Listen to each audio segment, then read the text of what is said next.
Wake up, really gonna rise with the sun. Step 2, get some good, some food in you. Step 3, think real hard about what you wanna be. Step 4, everybody just do your thing. Wake up, today's gonna be a good day. Wake up, today's gonna be a good day. Wake up, today's gonna be a good day. Wake up, today's gonna be a good day. Wake up, today's gonna be a good day. Wake up, today's gonna be a good day. Wake up, today's gonna be a good day. Wake up, today's gonna be a good day. Yo, set your affirmations, aspirations. I got shit to do, the aftermath of preparation. Good food, good mood, blood in circulation.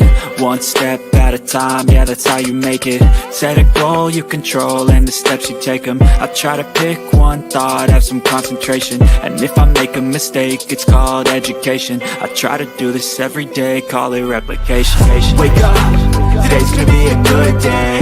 Wake up, today's gonna be a good day. Wake up, today's gonna be a good day.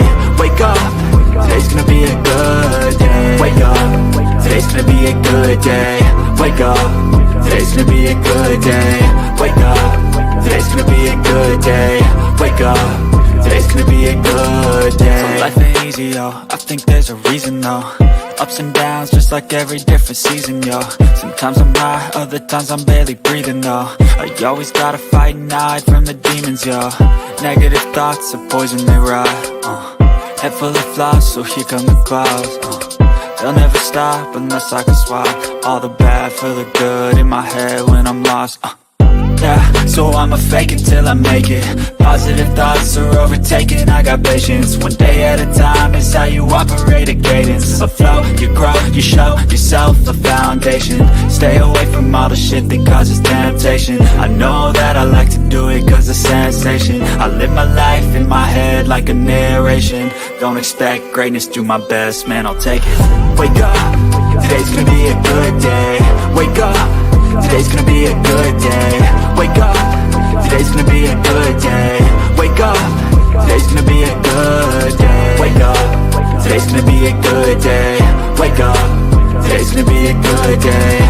Wake up, today's gonna be a good day. Wake up, today's gonna be a good day. Wake up, really gonna rise with the sun. Step 2, get some good, some food in you. Step 3, think real hard about what you wanna be. Step 4, everybody just do your thing.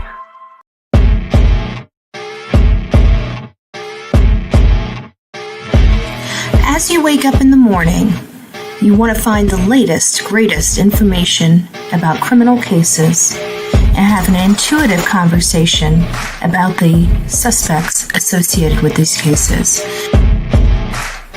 Head over to the Bullhorn Betty channel on YouTube.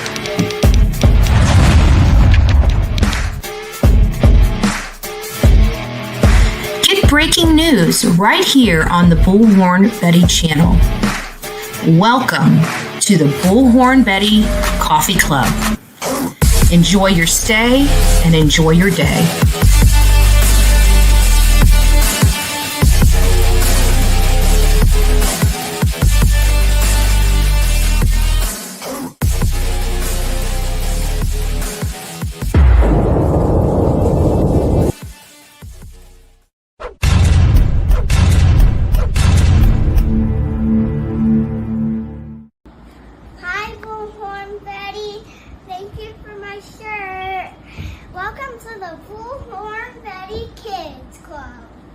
Her saying that she was at a party, I never knew about that. When my grandkids say, I believe what they say. Just like, yes, I did call CPS October 31st of 2023. If CPS would have listened to me then and pulled these kids out, Janiyah would still be here and my grandkids wouldn't have went through the hell that they went through with Jasmine and her girlfriend. Well, good morning, my beautiful people. It is Thursday morning and we have a lineup for you.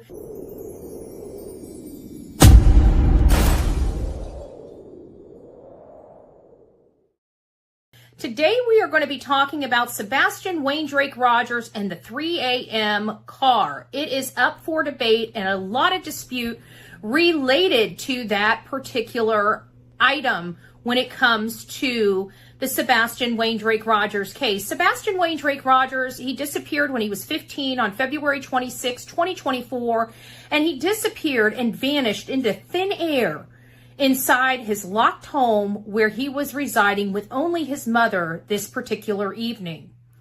There's been a lot of controversy with the mom and her husband and a lot of the statements that they have said since coming out to the public about their missing child. Things don't make sense, and we've been comparing their statements to other convicted murderers' statements.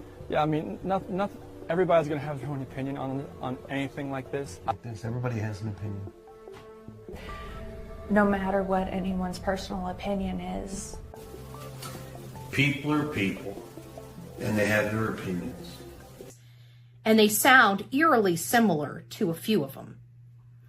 We also have a 1:30 p.m. daily breaking news updates for you on the Bullhorn Betty Crime Stories channel, and I pray to see each and every one of you guys over there supporting that channel as we talk about other breaking news. We have 3 major topics that we're going to be discussing on the other channel and diving into a couple cases, which I said I wasn't going to do on that channel, but there is a case that I'm interested in covering.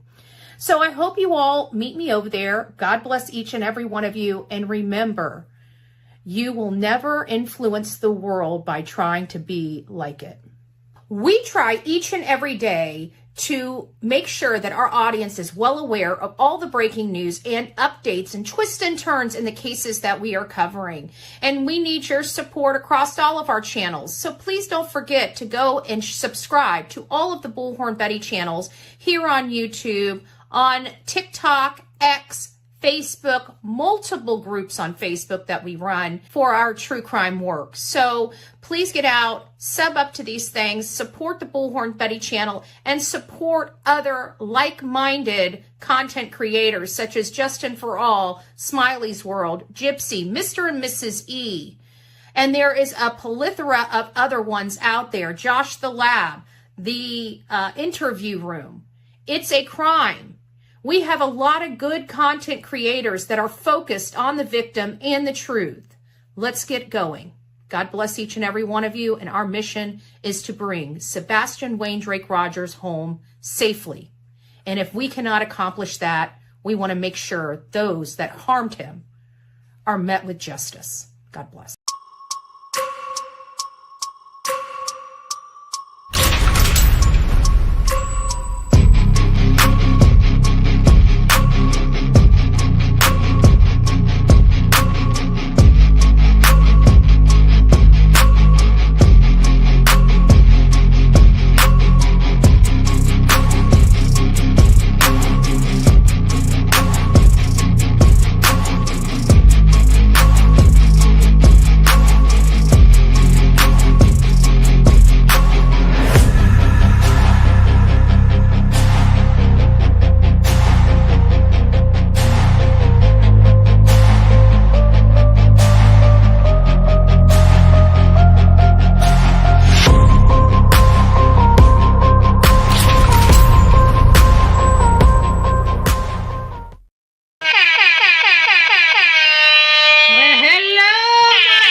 This is the Bullhorn Betty channel. I am Bullhorn Betty.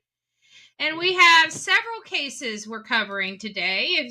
As you can see by my thumbnail, we're going to be covering the case of Janiah McMichael, Sebastian Wayne Drake Rogers, and of course the new Lily and Jack Sullivan case out of Nova Scotia. We don't really go to Canadian cases, but this one has perked the curiosity of many of those in the true crime community, so much so that I decided to fill out the paperwork and get the profiles on everybody that we know of. Know of so far. So we'll be going over that information, and I'm going to be leaning on you because you guys are here in all these social media chat rooms and everything like that. So I'll actually be deferring to you guys to fill me in on the information. Much like Sebastian Rogers, this is a case that has me kind of scratching my head.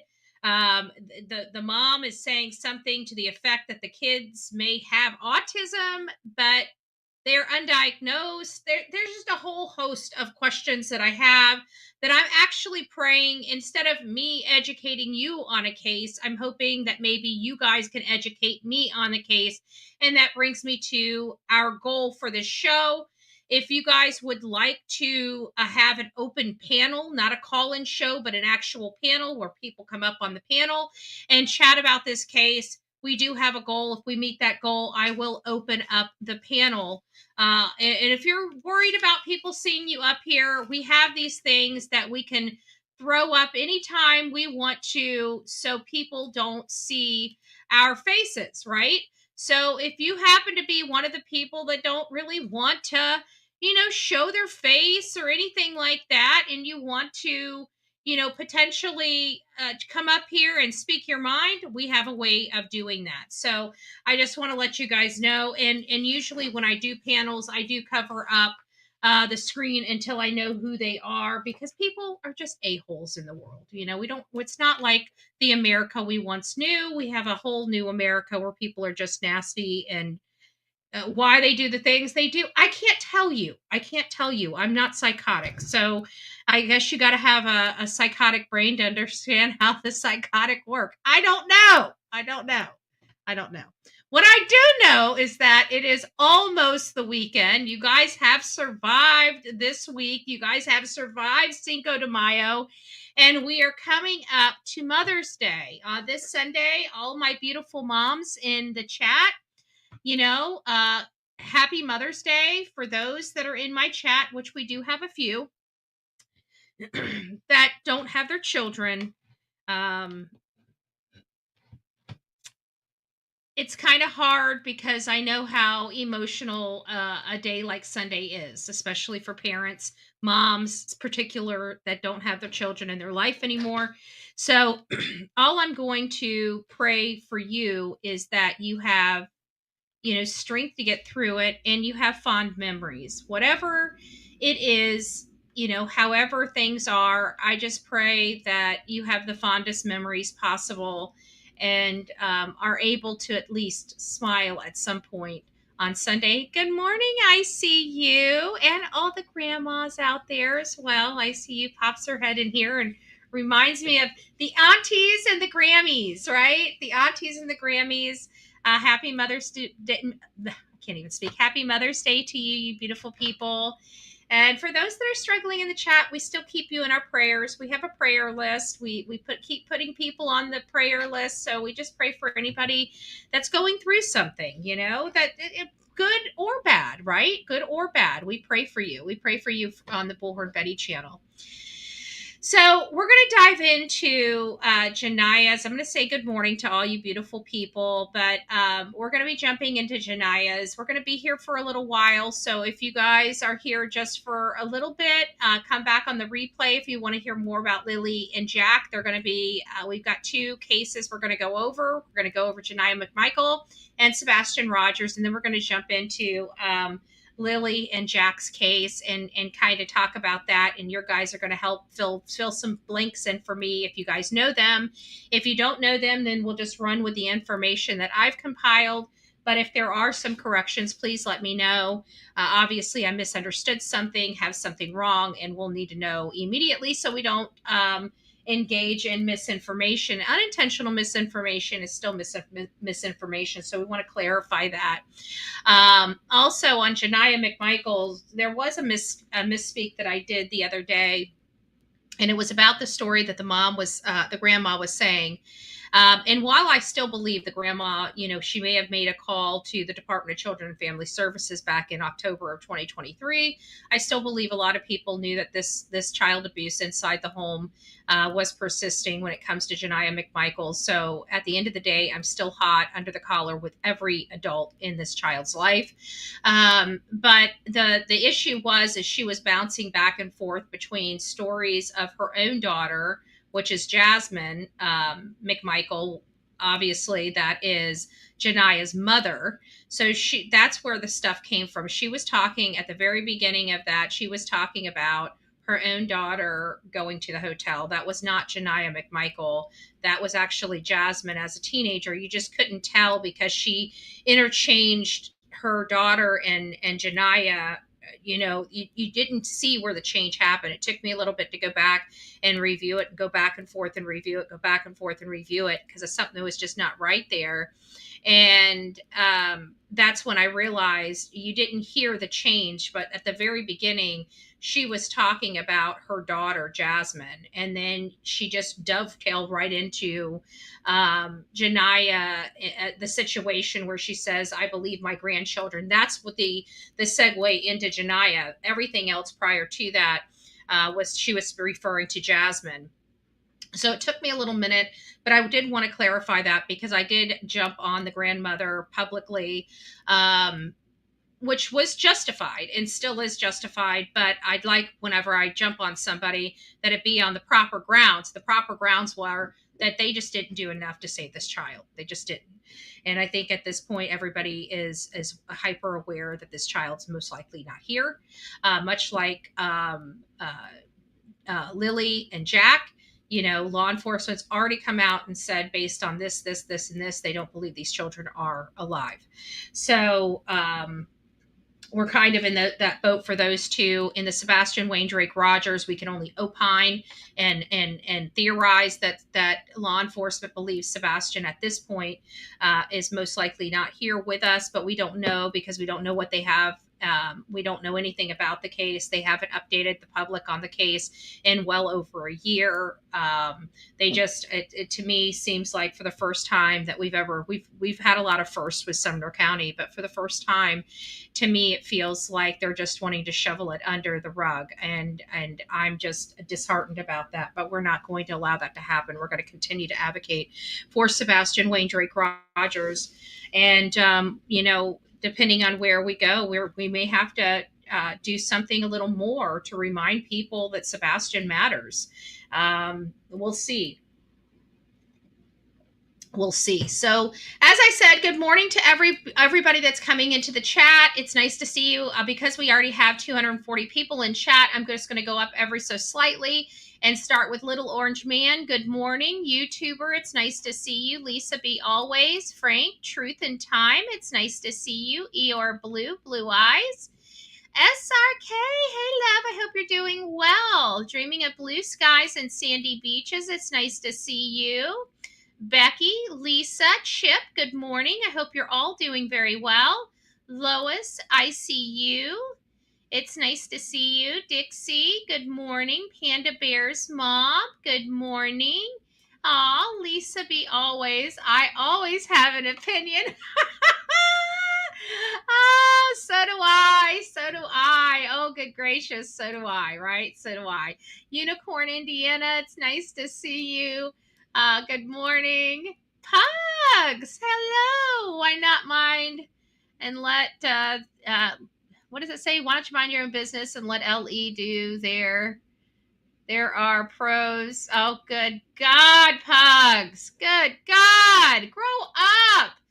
When are you going? Why is everybody else allowed to talk about stuff and have their freedoms of rights, you know, have their privilege to speak on cases? Oh, scream First Amendment. This is my First Amendment. But somehow for you, Pugs, I am the only person not allowed or not offered that opportunity in America. Cut it out. Don't you have better things to do than be an asshole on a Thursday? Good gracious, you know why nobody wants to be around you? Because you're a miserable person. What a shame. What a shame. Here, hopefully this will brighten up your day, honey. You obviously woke up. Somebody must have peed in your Cheerios. Somebody must have peed in your Cheerios. But don't worry, I've got a cute video just for you. Here you go, Pugs.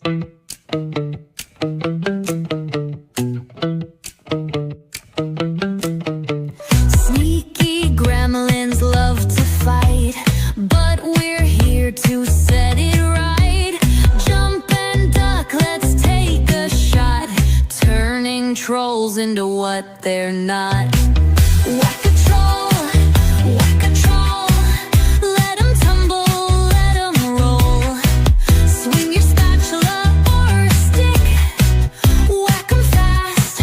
whack 'em quick. Oh, poor baby. Poor baby. It's okay. It's okay. We know miserable people. We know miserable people just need a little, they're not getting the attention that they want to get from their mommies or daddies or their friends or their significant other. Probably don't have a great relationship with their children, but that's okay, pugs. That's okay, pugs. We're here for you. Here on the Bullhorn Betty channel, we love miserable people. We love bringing in miserable people and turning them into happy people. Okay? Your life is going nowhere. I get it. Look at the company you keep, honey. Look at the company you keep. All right. Well, that was fun. YouTuber, it's nice to see you. Our beautiful Rod up in the house. Hey, hey, hey. Hey, hey, hey. Let's put that. I know, Becky, it's nice to see you. Hello, me and you, Mitzi, good morning. It seems so funny. It's always one or two people that come in here and like, oh my God, I can't believe she's talking. I can't believe she's breathing. Can't she just go away, right? But we have hundreds of people here that come here every day just to hang out with me. So, you know what? If they don't like me, they should just stay gone. Nobody's crying for them, right? Nobody's crying for them. We ain't crying for you, boo-boo. We don't care. We don't care. It's nice to see you. Teresa, good morning. It's nice to see you. Wheezy girl, good morning, love. Robin, hey, hey, hey. Anonymous saying, oh, we got another one that's in here.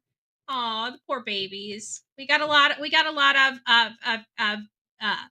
angry Bettys this morning. We got a lot of angry Bettys. Aw, so sad. And I've got so much coffee and we're talking about 3 cases. You know what I think it is? I think it's the hate channels because they never get anything right. And they're like, damn, Betty's gonna get all the information out there to people. And we're gonna be trying to sit here and get clickbait. Oh my God. No, Betty, no. No, Betty, no. Brenda, it's nice to see you. Good morning. I love it. I love it. I love it. Jacqueline, it's nice to see you as well. Never give up. Good morning. Pear to Bear's mom, I think I said hi to you. Bobby J, it's nice to see you. Karen, good morning. The real me too. Hey, hey, hey, hey. Denise, good morning. Monica, it's great to see you. Our beautiful Southern Grammy. Yeah, we got some trolls.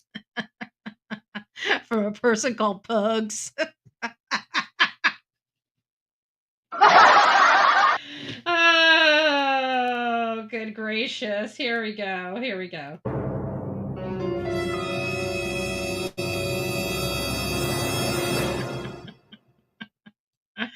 Ooh. Michelle, it's nice to see you. Good morning. Good morning. Hey, hey, hey, hey. Oh, never give up. It's nice to see you. We can play it again. We can play it again. Just in case people don't know what side of the road we're on, we'll play it again. Patty, it's nice to see you. Don't feed the trolls, she said. She said if you feed the trolls, they're going to come back. They're going to come back.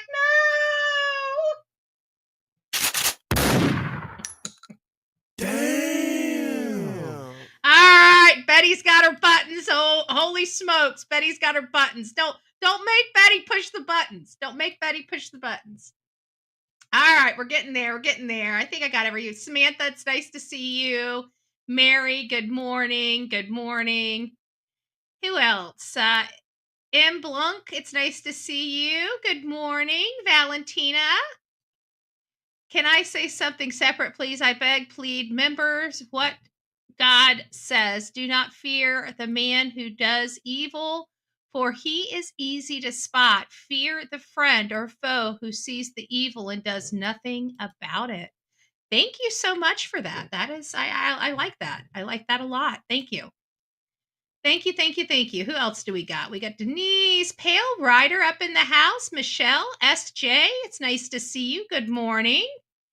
Good morning, Detective Whiskers up in the house. Tap dancer Lizzie. Hey.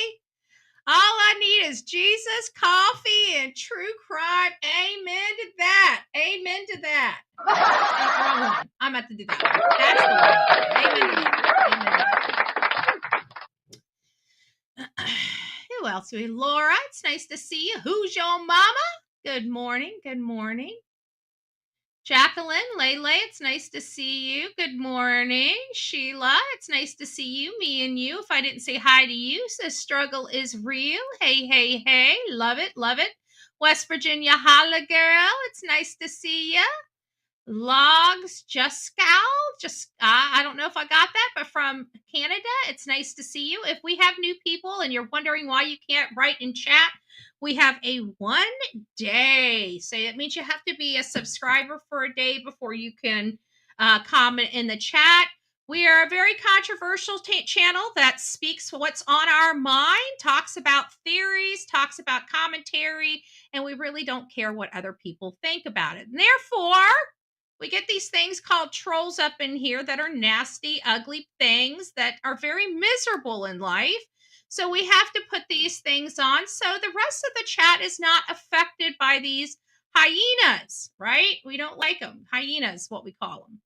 So we just want to protect you. And for protection of everybody, we want to make sure that you have to, you got to pay in. And your pay in is you got to wait a day. Your pay in is you got to wait a day. Panda Bear's mom says, crying out for Devlin Tate, still missing, April 21st, 2025, getting the word out, autism, Tourette's, and fetal alcohol syndrome. Wow. Thank you so much for that, Panda Bear's mom.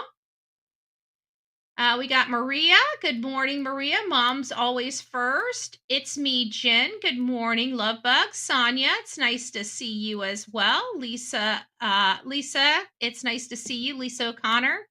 Lisa B always says, throw him a juice box, give him a crayon. Tori, it's nice to see you. Seashell, it's nice to see you as well. Good morning, good morning, good morning. Cecilia, it's nice to see you. Bree, good morning. It's nice to see everybody. Gypsy Doll, good morning, good morning, good morning. And we've already got some people in here. We've got Melanie saying happy Thursday, Delilah Mods chats. Much love to you, Betty. She also says, keep saying prayers for me tomorrow. I got testing. I go for testing. Okay, we definitely have you in our thoughts and prayers, no doubt. We got dreaming of blue skies and sandy beaches. Thank you so much, Love Bug. Lisa B always making me chuckle, saying I always have opinion. Well, I do too. I do too. It's funny how that works out. Panda Bear's mom crying out for Devlin Tate. We'll throw this back up there. We'll throw it back up there before we close out today as well. Missing since April 21st, 2021, getting the word out. He has autism, Tourette's, and fetal alcohol syndrome. So definitely, if you don't know about that case, please look into it. Lisa B always says, throw him a juice box and crayon. SJ says, love to all from UK. Great work you're doing. Thank you so much. And our beautiful Teresa Wilson with the super sticker saying, #1 fan. It's nice to see you. It's nice to see you.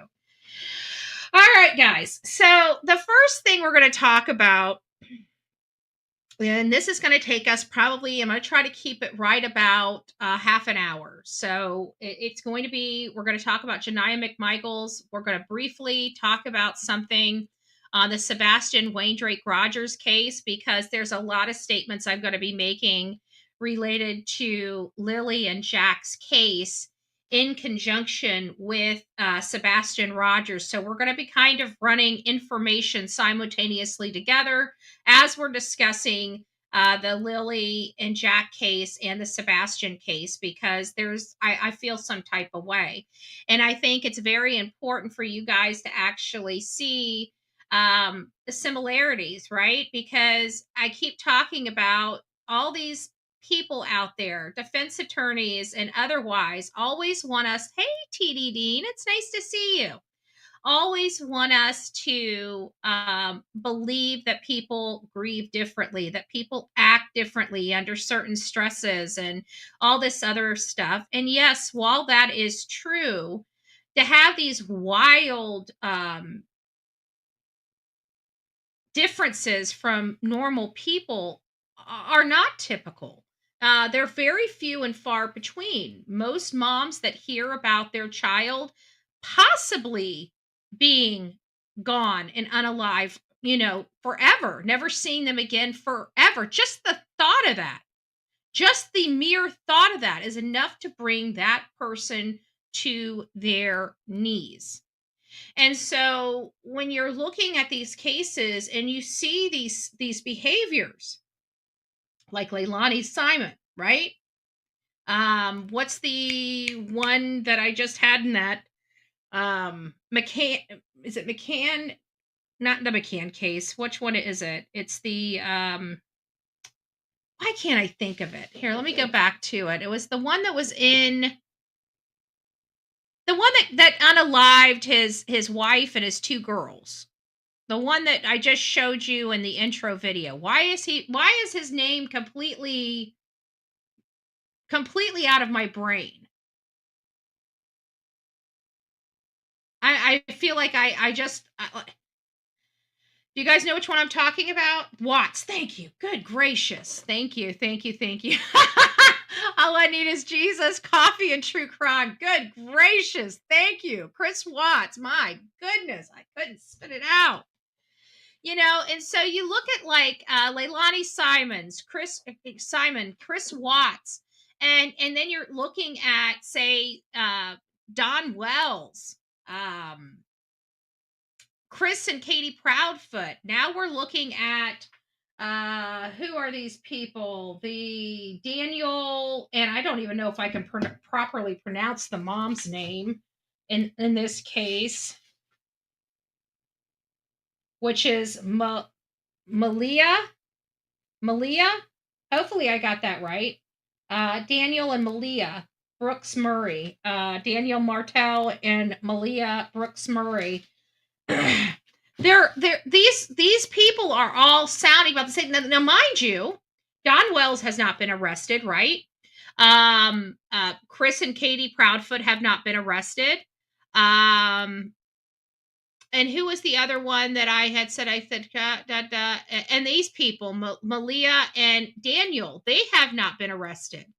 But Leilani Simon was arrested and convicted. Chris Watts was arrested and convicted. And why is this important? It's important because I am going to prove to society that people do act the same. The people that don't act the same are mentally, something is not right upstairs. And that is their, for example, Brian Kohberger, right? Everybody knows about the Brian Kohberger case. If you guys don't know about Brian Kohberger is accused of unaliving, slaughtering 4 college-age students living in off-campus housing on the outside of University of Idaho, known as Kaylee Gonzalez, Maddie Mogan, Ethan Chapin, and Xana Kernodle. Okay.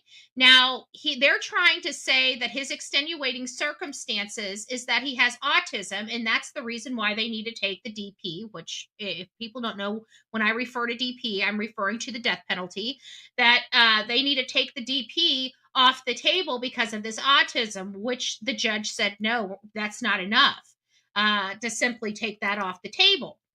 All right.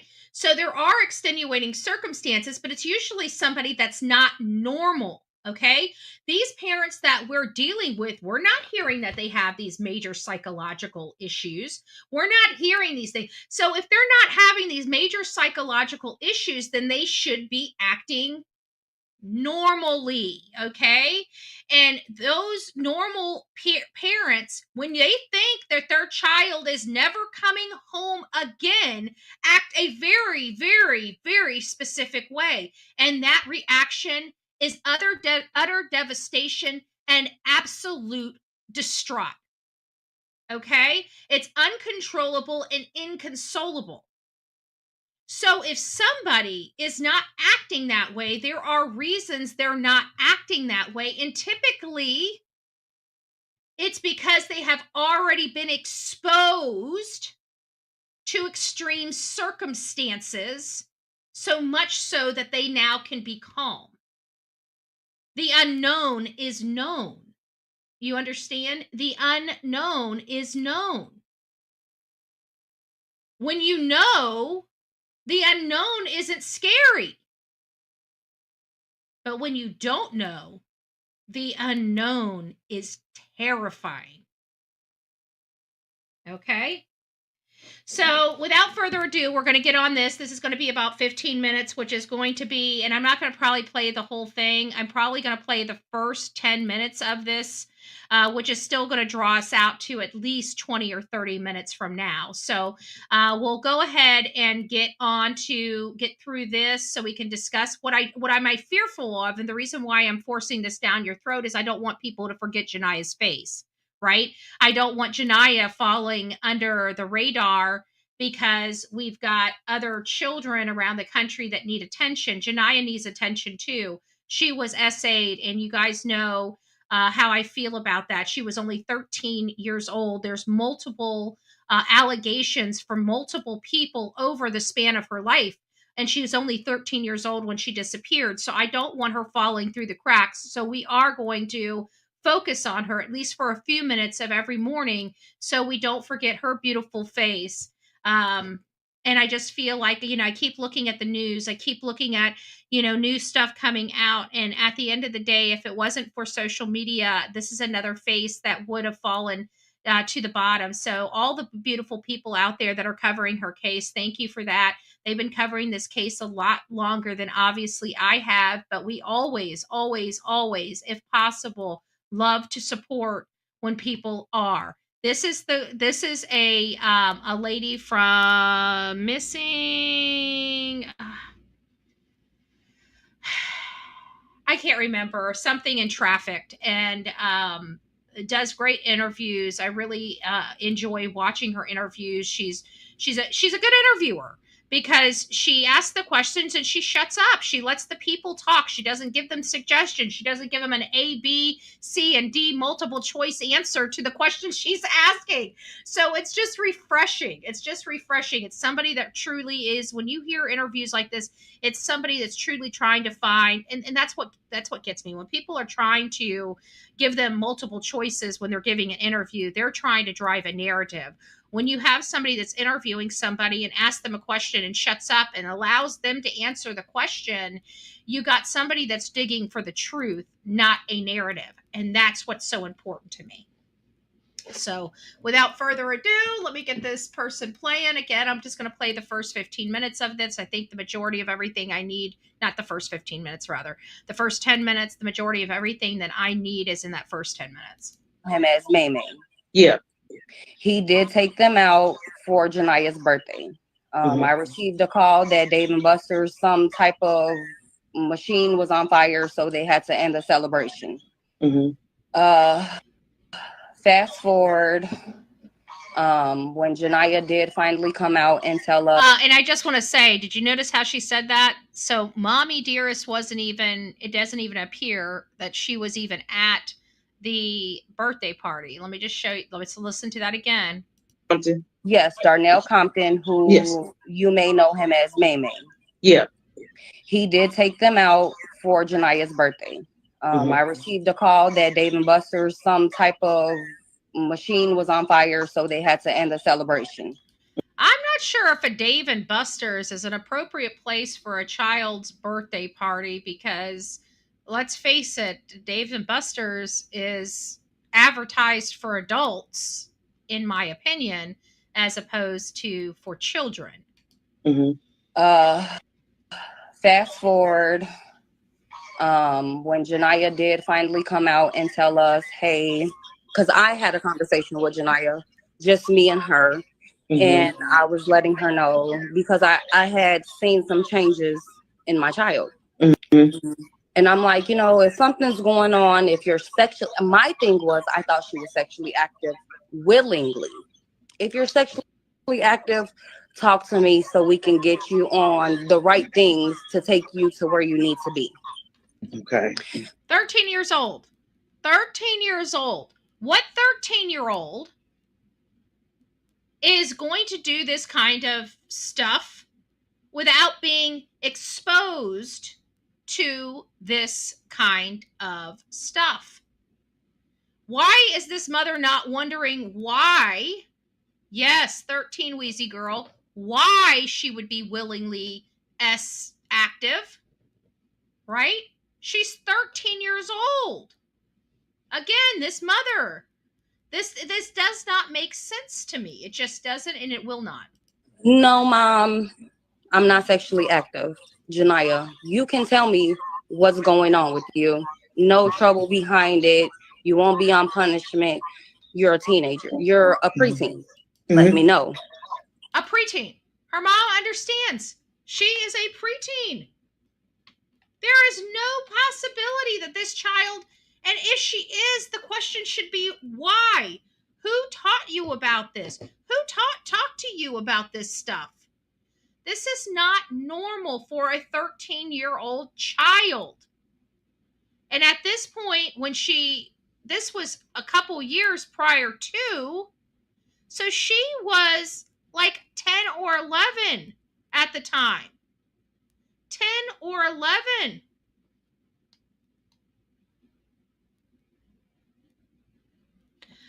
Bree, send me some information and I'll take a look into the case and see if maybe I can assist in any way. But I'll need some information, some articles, some names, dates, and stuff like that. You can send that to bullhornbetty@gmail.com, bullhornbetty@gmail.com. Yeah, exactly, SRK. SRK says, I was essayed at 13, nothing willing about it. Exactly. Children don't think of these things, okay? I'm sorry, they just don't. They may have a crush on a boy, or on a music group, and, their heart may flutter and stuff like that. But, at this age, you're talking about kissing a boy on a cheek. She's talking about, something a lot more than 13-year-old children should be thinking about. And this, again, was before that. She cried and said it was Jay Sean. Jay Sean is my sister Unique's boyfriend. Well, he's not the boyfriend anymore, but the father of her child. Okay. She said he touched me. So then I asked her to go into detail. The detail she gave me was just crazy. Okay. She was penetrated. Okay, hold on a second. Let me just go just a little bit more about. And her boyfriend got into an argument. He took it out on her. Okay. Deja was not home. Deja was with her, quote unquote, wannabe godmother, Jasmine Sneed, in Tennessee for the summer. I know they asked for her for the summer. And it's my understanding this Jasmine Sneed is not the Jasmine not her, obviously. Who you're hearing talking is Jasmine McMichael. This is Janiyah's mother. It is alleged that this mother has a live-in girlfriend. She has, my understanding, 6 children, but she has a live-in girlfriend, which, I'm not judging. But it's alleged that this girlfriend and her stepfather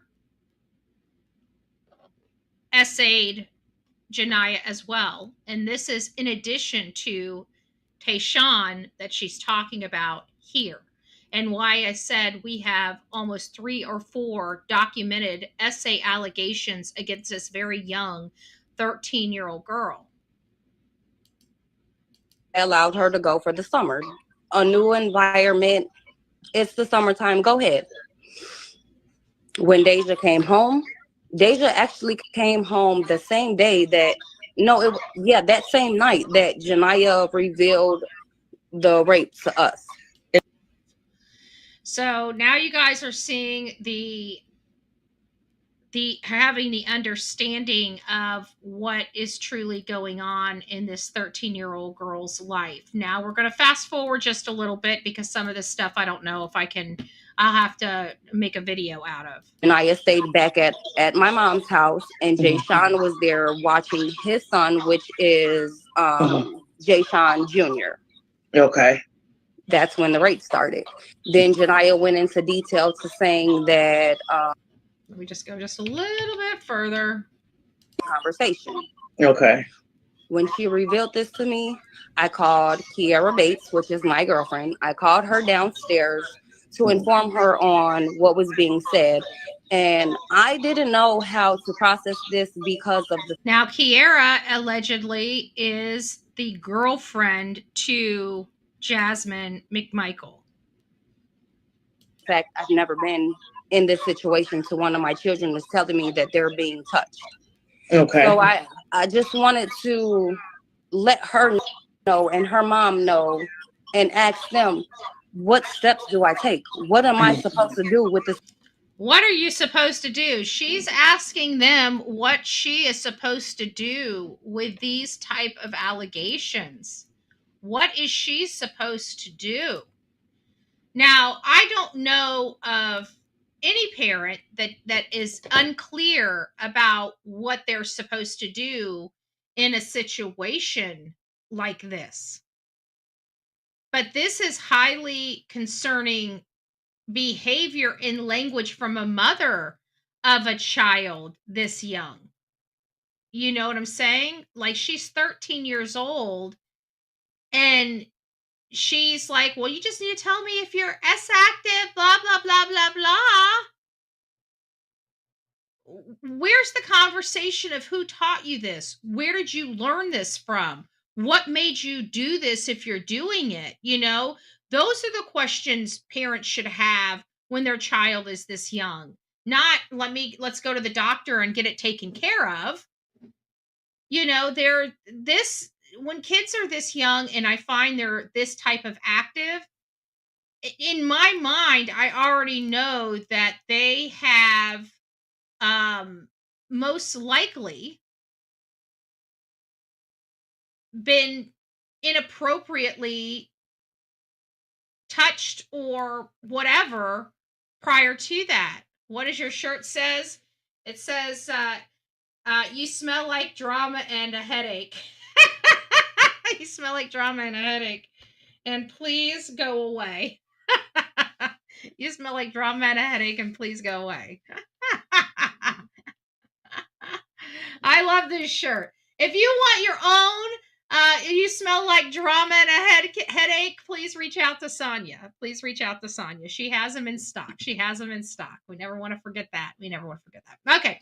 So I'm going to stop there on Jasmine McMichael because this is kind of brings me back. I'm going to show this video or this intro now because I think now would be a great time for the intro. Oh, let me get over here. Let me go up here and put this back on. There we go. And then we'll do the intro. So you guys now have a more of an understanding. Her saying that she was at a party. I never knew about that. When my grandkids say, I believe what they say. Just like, yes, I did call CPS October 31st of 2023. If CPS would have listened to me then and pulled these kids out, Janiyah will still be here and my grandkids wouldn't have went through the hell that they went through with Jasmine and her girlfriend Kiera. We are learning about the case of Janiyah McMichael, and this is her grandmother. While earlier today on my YouTube channel, I got some details incorrect when it came to her grandmother here. However, throughout this phase, we will be correcting all misinformation or things that we understood incorrectly. I still maintain that many of the people in and around Janiyah's life knew of the alleged abuse and stood idly by, not assisting until it was too late. Janiyah was 13 years old when she disappeared. However, the specific time that she disappeared is unclear. Her family expresses an abrupt end in communication as late back as June 2024, while her mom maintains that she disappeared on August 11th, 2024, and reported her missing on August 12th. Janiyah lives in Gary, Indiana, which is riddled with drug and gang activity. I have counted at least 4 SA allegations related to Janiyah McMichael, and she's only 13 years old when she disappeared. She has recently turned 14. I called because my grandkids told me that how they were being abused by Jasmine and Kiara, how they had to wake up early in the morning and stand up like 5, 6 in the morning, stand up military style with their hands behind their back. They only had 7 minutes to eat. All they could eat was sandwiches. When I got them, they couldn't eat really. The food that I was introducing that were all normal to eat, they had diarrhea for months. So she only allowed them to drink water. That was it, not even flavored water, because she is in an abusive relationship and they're very controlling. And I have a recording that I am going to share with you from a prior relationship that Kiara was in, that this girl ended up losing her child and they gave her 4 years prison time and she did 2 years and lost her child because Kiara and her mom, they were abusing this child. And she said, when I was explaining everything that was going on, she said it was like deja vu for her. She was crying and she was scared because she said that's the same thing they did to her. So, everybody's seen this abuse since day one. You see my shirt. This is all what I'm about. Find my granddaughter. That's what I'm about. Do I believe Jasmine and Kiara did something to my granddaughter? Yes, I do.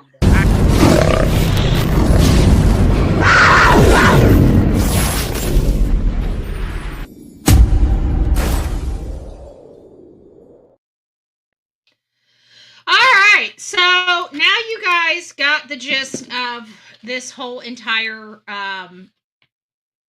case with Janiah McMichaels. Now we're going to kind of dovetail on over to the Sebastian Rogers case. Why did it do that to me? Get back. Yeah, there we go. The Sebastian Rogers case. Now, and of course it dropped my audio. Ugh. Good gracious. Hold on here. I guess this is the way our day is going to be. It's just going to keep dropping my audio. But that's okay. I don't need to play any of the audio on this particular one. But since this happened to me a second time, I guess it's going to be happening over and over again. So the purpose of the conversation here related to Sebastian Wayne Drake Rogers as we lead into the case of Lily and Jack Sullivan is related to the statements made, much like Chris Watts' statements that were made. There's some perplexing statements from the mom and the stepfather when it comes to their children and what could have happened. Elizabeth says, ups. Good morning, Betty and Mods. Waka troll, LOL. So much hate in this world for these missing children. Amen to that. And I don't know where it's coming from.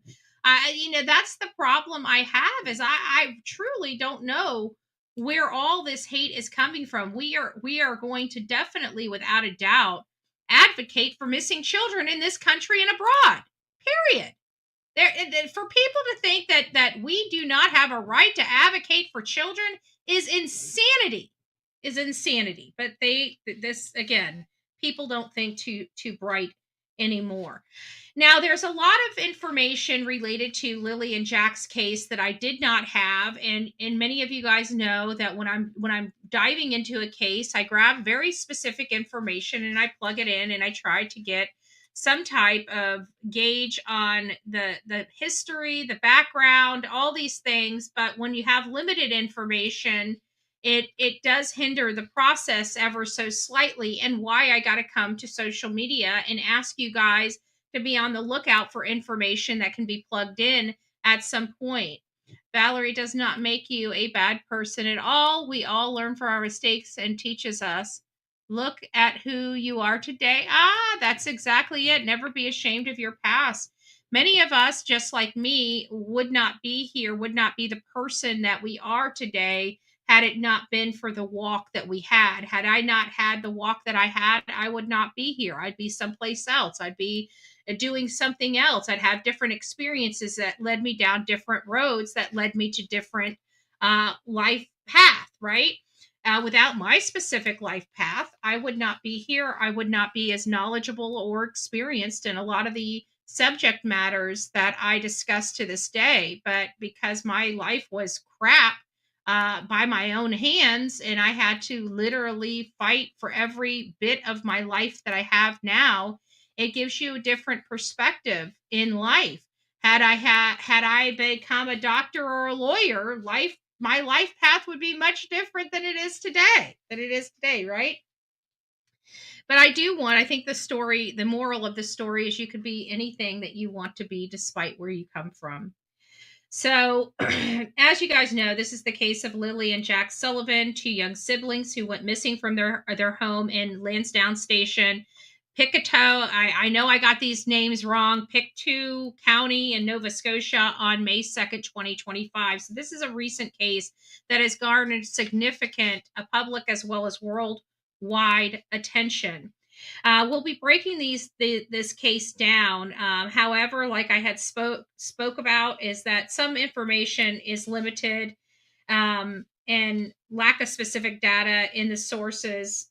Any assessment cannot be garnered or made. So I'm just going to break down the case a little bit as I know it, and this is where you guys can help me if I have some information wrong here. Lily Sullivan is 6 years old and Jack Sullivan is 4 years old. They were reported missing on May 2nd. Now, even the information around the time that they were reported is a little off because I'm hearing in some reports that they were reported as early as 8 a.m., but the majority of the reports are saying 10 a.m. from their home in Garlock, off of Garlock Road in Lansdowne Station, a rural, heavy wooded area approximately 30 kilometers from New Glasgow, Nova Scotia. The Royal Canadian Mounted Police initially treated the case as a missing person investigation, believed the children wandered away from their home. Despite an extensive search involving over 160 searchers, drones, helicopters, police dog, and infrared technology, no confirmed sightings or significant evidence of the children were found. Again, that is one of the very first elements of this case that sounds eerily familiar to the Sebastian Rogers case.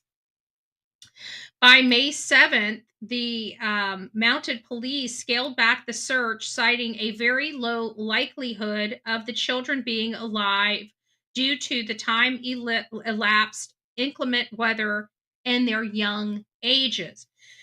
While the search for Sebastian Wayne Drake Rogers was also scaled back in almost the similar amount of time. He had 8 days. This was scaled back within 5 days due to the inclement weather and the likelihood that these children would most likely not be able to survive that weather. The focus is that they scaled back the searches very, very soon after starting, within a week. Okay, that is a indicator. Okay, I'm not going to say it's a red flag, but it's an indicator to me that something more is going on behind the scenes, which we indicated in the Sebastian Wayne Drake Rogers case when this happened way back when they scaled back their search efforts. However, in the Sebastian Wayne Drake Rogers case, law enforcement has never publicly indicated that they believe Sebastian Rogers is deceased. As a matter of fact, just the opposite. They basically said there is no evidence supporting that he's not alive. So much different scenario when it comes to that specific indication.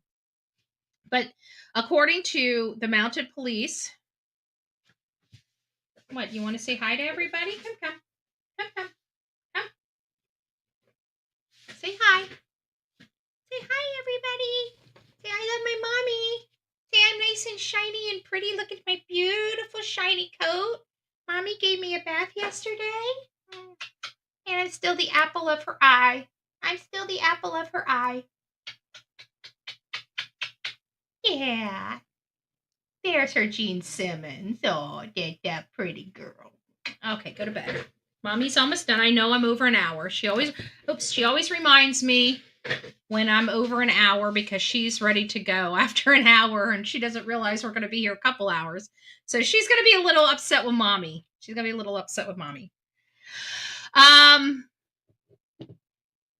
Okay, so let's get back to this. So that's the difference. They believe that these children are no longer with us, whereas in the Sebastian Wayne Drake Rogers case, that indication has never been made. Let's see here. The investigation remains open. The Mounted Police Major Crimes Unit involved since May 3rd, and foul play has not been ruled out. As a matter of fact, I believe that they now believe foul play it might be a factor here.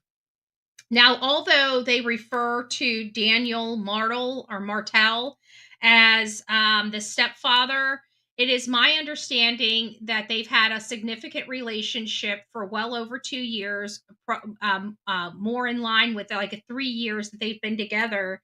But they've never gotten married. But he's been a step parent figure in these children's lives since he's been in it, which again was 2 to 3 years ago that he and Malehya became partners together. So a lot of these reports are referring to Daniel as the stepfather. So I'm going to also refer to him as the stepfather for, just to keep it all streamlined. But I wanted to explain that he's not, he is a stepfather figure, but he's not an actual stepfather. There's no marriage or whatever. Okay. So, oops, I turned the page. Okay. The children's stepfather, Daniel, and their mother, Malehya, reported that the children likely slipped out of a silent sliding back door while they were in bed with their 16-month-old baby. Martell expresses concern about possible abduction, though the Mounted Police found no evidence to support this and have not issued an Amber Alert. Community support was significant with volunteers, local organizations.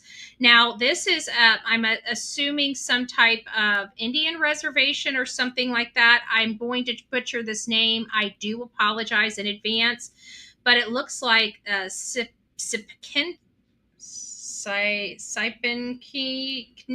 I don't know, Katik First Nation, I don't know, which is apparently something that the children's bloodline goes to, and they're rallying the assistance in the search. Now, certain information is May 2nd around between 8 and 10. Again, I'm still unclear of when this call came in to the law enforcement there in Lansdowne Station, Nova Scotia. It's a rural, densely wooded area with steep banks and thick brush impacted by a hurricane in 2022 called Fiona. I remember Fiona. But apparently it impacted the area and still has not, they have not fully recovered from that hurricane. Again, the Lily, which is 6 years old, has shoulder length, light brown hair with bangs, possibly wearing a pink sweater, pink pants, pink boots, and carrying a white backpack with strawberries on it. Jack Sullivan, 4 years old, short blondish hair, wearing blue dinosaur boots, possibly a brown shirt, pants, and a pull-up diaper. Obviously, both children are not dressed for the type of conditions that were outside, being in a pull-up diaper. But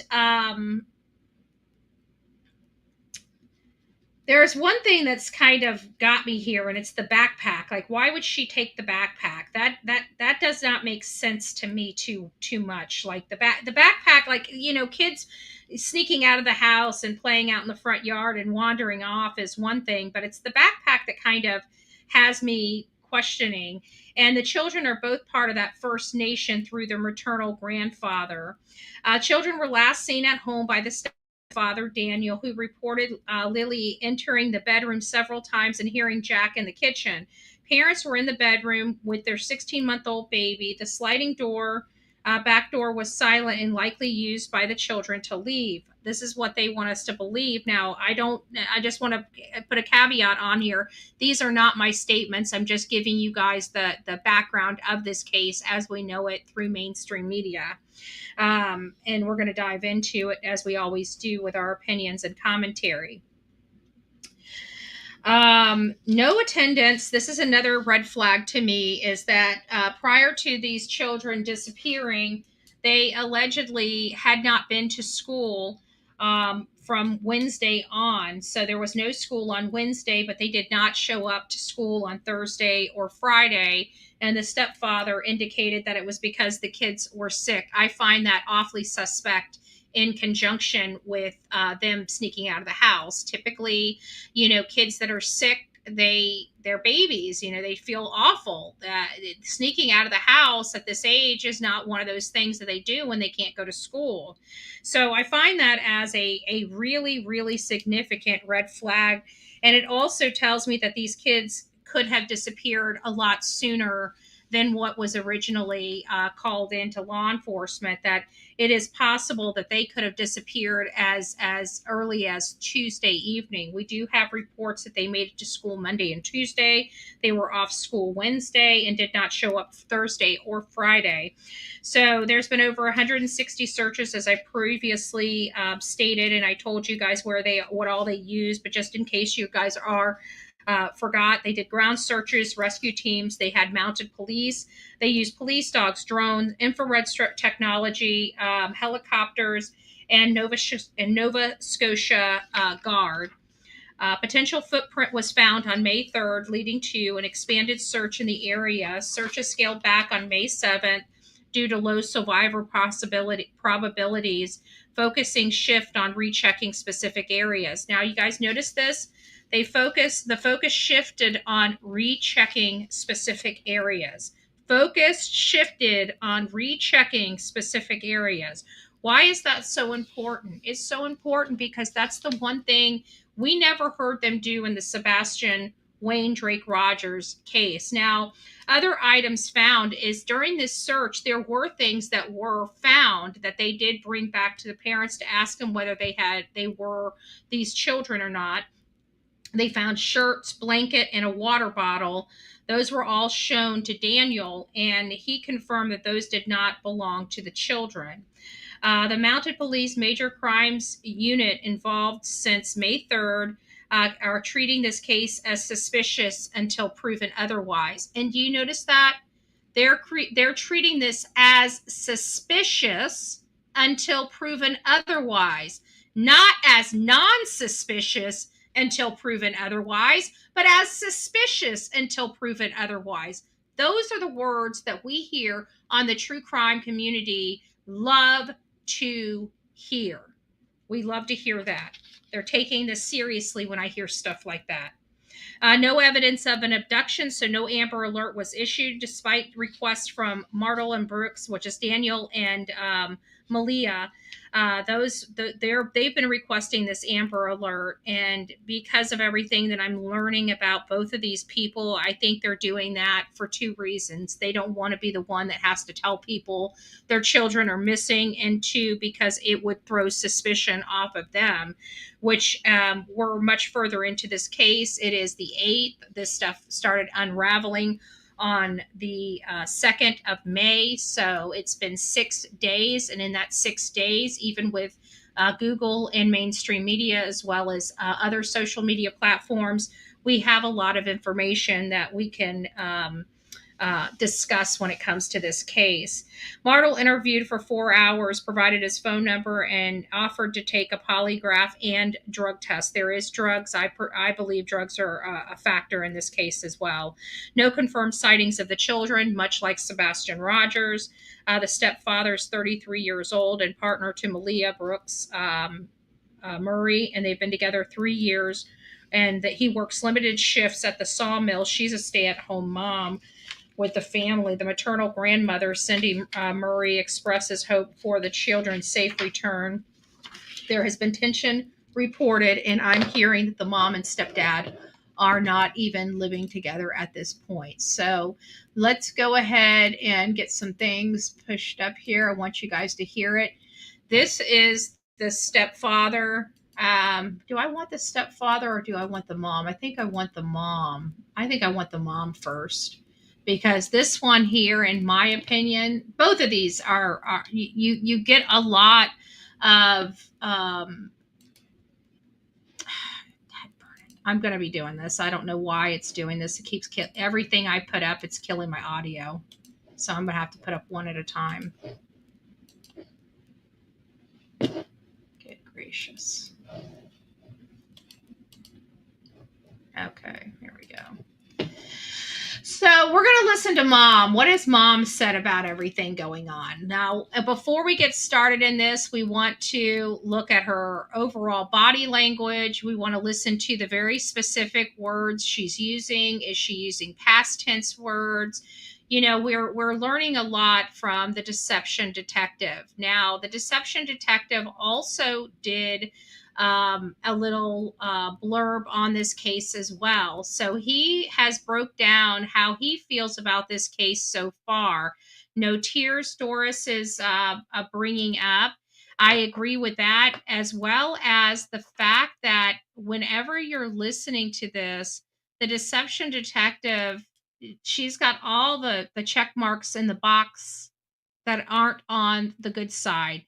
So I would presume he assesses her as being deceptive. Okay. I'm just staying as hopeful as possible. I want them home. I want to hold them. And I want them home. What happened was we woke up. I heard them playing in the next room beside us. And I was drifting in and out of sleep. And they're... Isn't that familiar? Isn't that a Katie Proudfoot statement? I was on with Chris and I was falling asleep with him on the phone. I mean, there are so many statements that they have made in this case that I'm telling you, almost, they're not, almost sound verbatim as the Sebastian Wayne Drake Rogers case. But Pink Butterfly says she reminds me of KP, her words and her tone. Not the type of kids that we tell them not to go outside on their own. We always make sure that we're out there with them, watching them. And they happen to just get out that sliding door and we can't hear it when it opens. If they were sleeping, how do they know how these children got out? How do they know somebody didn't come into their home?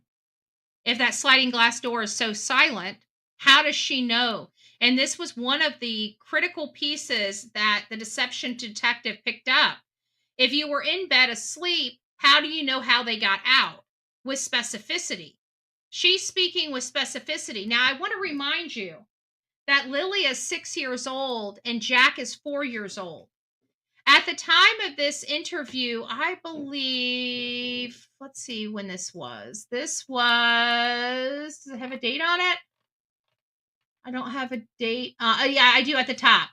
5/4. 5/4. So she has been without her children, right? She's been without her children for 2 solid days, her 6-year-old and her 4-year-old. This is where I come in when I say things don't seem right, because we know as normal people, we would absolutely be beside ourselves.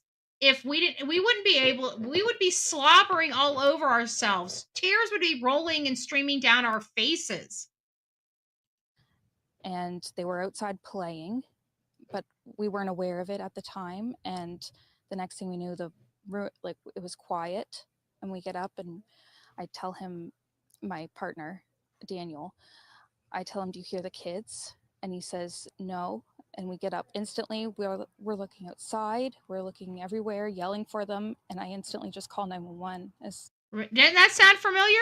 We looked everywhere for him. Sounds like another KP statement. And we immediately called law enforcement. Sounds like a CP statement.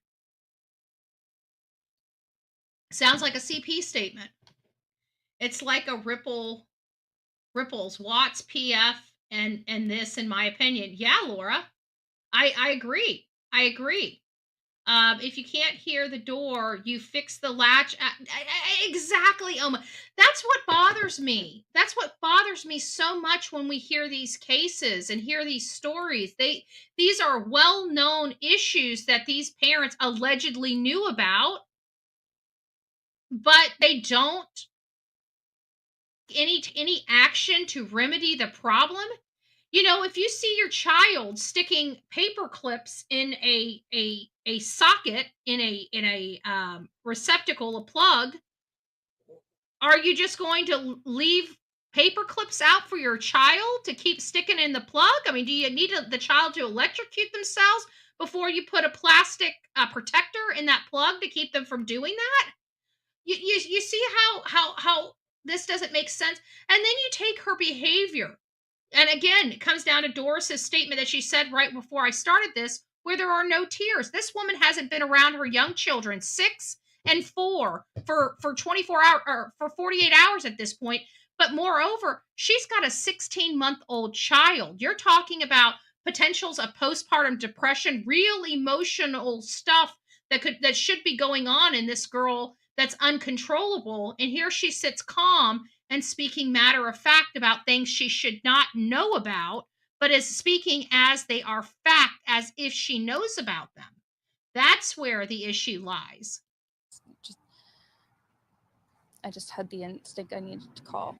They're both really go-lucky, and they were outside playing, but we weren't aware of it at the time. And the next thing we knew, it was quiet, and we get up, and I tell him, my partner, Daniel, I tell him, do you hear the kids? And he says, no.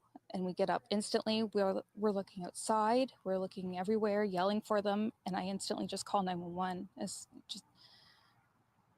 I just had the instinct I needed to call. I just had the instinct I need to call, similar to that's what we're supposed to do, right? We're told that we're supposed to call law enforcement immediately, and then we found out in the Sebastian Rogers case that call didn't come in for over 30 minutes after. Now we're hearing that these children here weren't seen by anybody since Tuesday afternoon after they left school, except their parents, their mom and their alleged stepdad. They're both really go-lucky children. They're so sweet. They talk to anyone. They'll talk your ear off. And this was important that the deception detective also pointed out. He also pointed out them trying to act like they would just walk up to people and talk to people and be vulnerable, which, in very many instances, children would normally be like that. So for her to express this point about how they're willing to talk to just anybody and they're so comfortable around all these strangers, it seems like she's working really hard, overtime, if you will, to imply that these children were most likely abducted. And I think the deception detective explained it a lot better than I did on his channel. They will speak to anyone in a store. Everyone. They're just extremely sweet kids. I appreciate the huge search effort going on right now, but we've been pushing for an Amber Alert, which hasn't been issued. Not just that they could possibly be abducted, which it is a possibility that they could have been, but. And I just want to reiterate that there is no evidence that these children were abducted. It's not just the probability and possibility. I mean, we're talking about, another Summer Wells, if you will. Like, they're all the way out here in the middle of nowhere. They don't have a lot of people. No, she's been missing longer than 2 days, Lisa B. Always. It's just that this interview was, this was done on the 4th, I believe, and they were reported on the 2nd. So it's had been 48 hours when this interview was done. She hadn't seen her babies for 48 hours. I don't know any mother that's not going to be just needing somebody else to speak on their behalf, being able to be this calm and look in a camera and speak. It's just, it's hard for me to fathom, these two, not just one child. Oh, yeah. I got it, Lisa. I got it. Okay. But it's odd, right? It's just odd. So we're observing these like behaviors. We're observing like scenarios, like, again, Summer Wells. She was on the top of a flipping mountain. You can't even drive a 4-cylinder car up the mountain. You got to have an all-wheel drive vehicle to park in their driveway. I mean, the probability of an abduction is so low. And again, this comes back to me truly believing that they want this Amber Alert, one, to take suspicion off of them, and two, to inform everybody that their child is missing so they don't have to. Because I have to think somebody in their family, somebody in their friend circle, somebody in their circle, whether it's close or further out, have got to be thinking to themselves, well, there's no surprise. How many times have we ourselves say, when we look in the history of some of these people, where we say it's no surprise that we're here. I'm surprised we weren't here a long time ago. Is that the case where we're going to be at in this case with Lily and Jack? I don't know. But it's definitely, and we're going to get to Daniel's statements here in a second, and he just gives me all types of, this lady here gives me all types of weird vibes with her demeanor, without a doubt. But then we go over to Daniel's statements, and I'm just like, you like, it sounds like here in my head. Like red flag, red flag, red flag. I'm not lying. There's just something about him that just makes me feel some type of way. So let's get back to this. But just an alert to let everyone know that they are missing. We had people text me saying that they weren't aware someone else let them know that they were missing, and it would just be nice if everyone could be alerted. We thought maybe that we found tracks, but it's still uncertain. It's been raining and they're probably soaking wet, but with the sun today, I'm hopeful that they are feeling warm. We're all filled with pain and sorrow because we just want them found. Pain and sorrow. That's just an odd, to me, for me, that's an odd statement to make with them missing. Pain and sorrow. I don't like that. Not that, whatever, but the statement itself to me is odd. Odd terminology, unnatural. Exactly, Doris. Sorrow after death. Exactly. If you watch the one interview with the stepdad, he's always talking about the little girl in past tense. He says she loved playing. We're going to be getting into that. But this pain and sorrow, that is just a weird statement to describe pain and sorrow. Again, just weird terminology for the missing. Okay? The sun today, I'm hopeful that they are feeling warm. We're all filled with pain and sorrow because we just want them found. We're filled with pain and sorrow because we want them found. Again, that does not, if you just say we're filled with pain and sorrow because we want them found, think about that statement. It doesn't make sense to me. Wasting everyone's time searching, but that's the way it's a tug and pull in all these cases, right? With these parents, it's always a tug and pull. We want them home. Everyone loves them. They are definitely verbal, and they do have possible autism, but I'm trying to still wrap my head around this whole possible autism, because every report I've got here keeps putting in parentheses undiagnosed, suspected mild autism, but it keeps saying in parentheses undiagnosed. So it doesn't sound, I can't find where they've been diagnosed with autism. Is she just saying they possibly have autism and assuming they may have autism without having a factual finding of that? Maybe they're too young to diagnose. Okay. Well, I don't know. We've had younger kids diagnosed than 6 and 4. They must be cold, scared, and hungry. Exactly, George. Some doctors like to wait. Okay, Kendra, that makes sense. Who lays in bed and says, I'm not hearing their children? Weren't there times they were quiet in the house. Yeah, that's a good point. My mom always said she always got up and started searching for me and my sister when we were younger because because if we got too silent, and then she'd usually find clumps of hair or toilet paper strung about the house. I don't know. It's not extreme autism. It's just they have issues with school, and they don't catch up with the other kids. I just want to remain hopeful.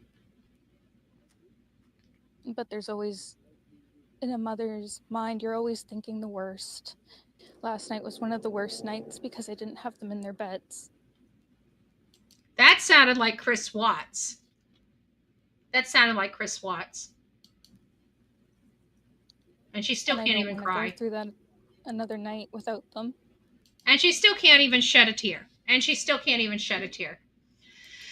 I don't know. Like I said, I feel some type of way about that entire situation. I feel some type of way. Now, if you guys don't know who Daniel is, this right here is Daniel. This is her partner, her lovely partner that doesn't know nothing. So let's just see. Hold on a second before we go too far. Let me get back to my paperwork here and see what I've got. We don't have any, I still haven't found anything on the biological dad. Does anybody know, is the biological dad not involved in these children's lives? I haven't seen anything about a biological father. Let me get up here and read some of your comments here. Not always because I was diagnosed at 5. CPS cases. From what I hear, Mima, is outside of this, no, there weren't any CPS cases open. I can't pronounce that, Lori. I don't know why my tongue is not speaking for me today. Indigenous children, good gracious, that took forever to try to spit out. Indigenous children are generally a little behind the average American child. That's interesting. Labeling children at such a young age of probable not the best. I wonder how a doctor could tell at 18 months, right? My son, who is 6, the doctor waited until he was 5 to diagnose, and he's high functioning. She speaks like Katie Price. She does. I agree with that. Bad teeth, math, allegedly, possibly. Yeah, as far as them, that's why I think there's some drugs here. It's not really prevalent on her face, but definitely on this dude. He seems like he's got some issues. I judge people, my judgments could be wrong. They could be right. They could be spot on. They could be way off. They're judgments. Okay. They're opinions. I just feel some type of way. It's not to be, according to DD, all guilty people, parents, act exactly. I agree they act exactly the same. But, it's all the defense attorneys that try to convince us and precondition us that people act differently. I've never seen anybody act differently unless they had some major cognitive issues. Sorry. That's just how I feel about it. Now, I heard that the mom and the stepdad were arrested, but I've never gotten confirmation of that. They may have had to come down for sometimes they detain people for the interview, but I really don't know. But this is Daniel. Let me see if I could find some information about them. Hold on a second.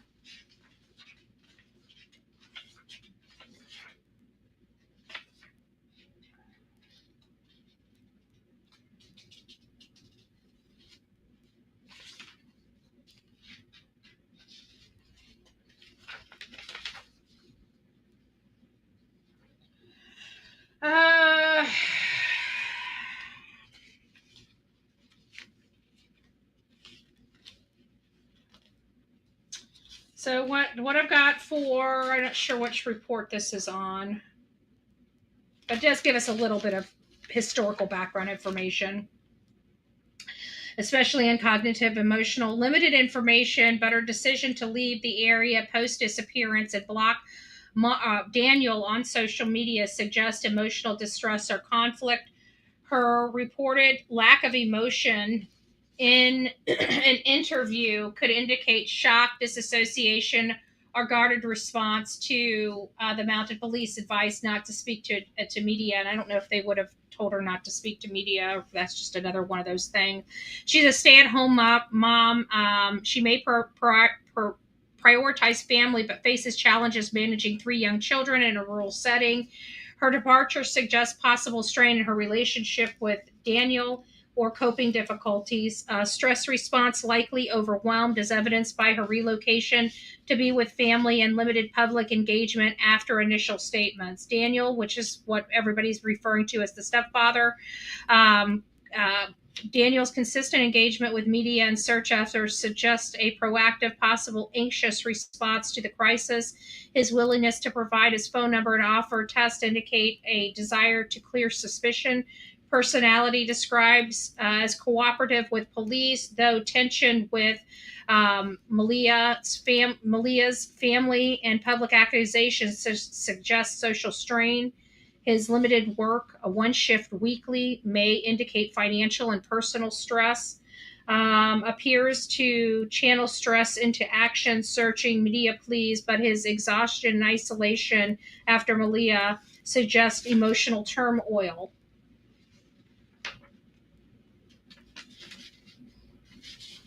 So there appears to be some turmoil going on in the family. So let's listen to what he has to say here, and I feel some type of way about him. Blue boots for Jack with dinosaurs on them. Lily had her backpack with white, and it was white with strawberries on it. I imagine now if they're in the woods that it'd be probably brown, but I don't see them carrying their backpack. I don't see them keeping a pull-up one for that long after it got soaked from the very first day. We only found the 2 boot tracks outside of the house. Whereabouts? Right beside the house, probably 10 feet away from the backyard. In the backyard, okay. Nothing new, other than the helicopters are still in the air, and they had dogs. They took around the dogs today, and as of last night, they had 8 more drones going up with infrared. I urge the public to come out if you have anything, come out as fast as possible and get it to any detachment or any police service that you have available to get to talk to. And Jack just absolutely loves bugs, dinosaurs. Loved. That's where they're starting to do. And I find this next part a little extreme. To talk to. And Jack just absolutely loves bugs, dinosaurs, anything like that.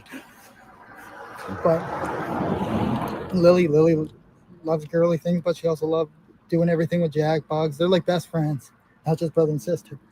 We've heard a lot about the impact that this is having on the community at large and the family, and it's really important that we locate these children and get the information from the scene here and from anyone who might have information about the kids and their habits. So it's been really important to have engagement from anyone who knows these kids. We're operating on a search right now to locate them from having wandered. So that's the goal that we're all working towards here. I know that all of the information that has been collected is being looked at carefully by GSAR and by the investigators and the police on scene to ensure that our best practices are followed in order to establish where the searches need to be concentrated and focused. So there you guys have it. We have some other information. If it'll let me. Okay, it's still working. All right, so it looks like we're doing good.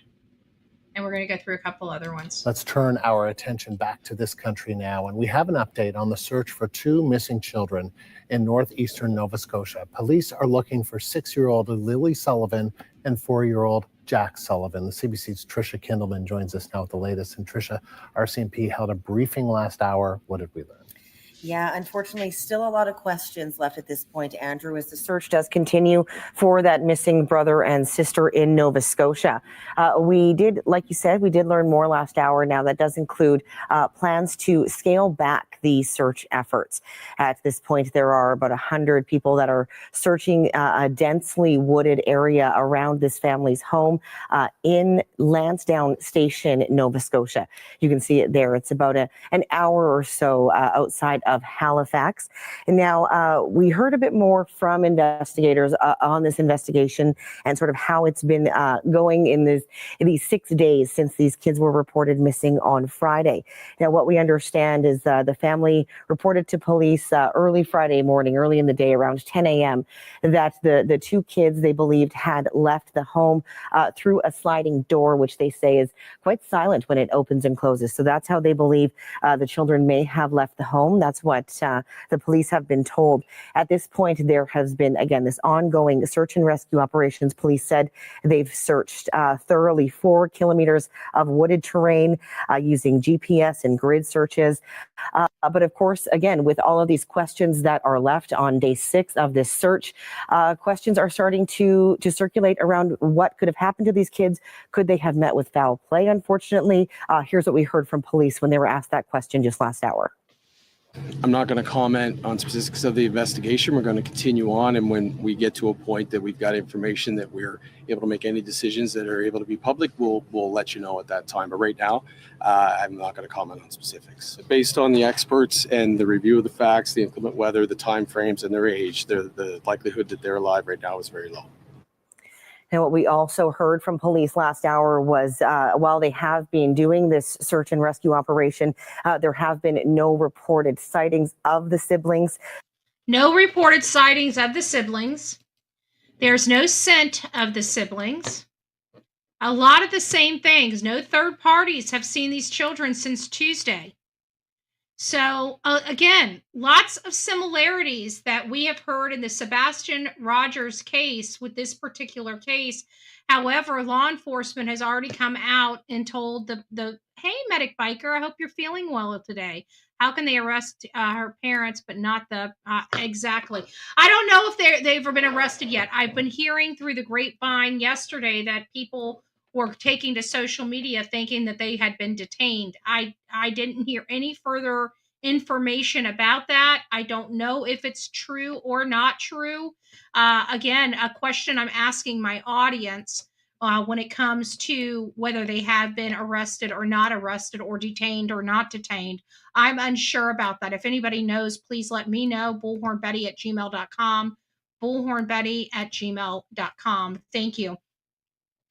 So lots of similar situation here. However, based on the inclement weather, the age of these children, they do not believe that these children have survived whatever happened to them. So at this point, they are continuing the search. But again, they do say that they will be scaling it back, Andrew, in the next coming days. Yeah, I'm sure it is disappointing, upsetting to hear that the likelihood of the children being alive is low, but of course there is still hope. What does a scaled back search actually mean?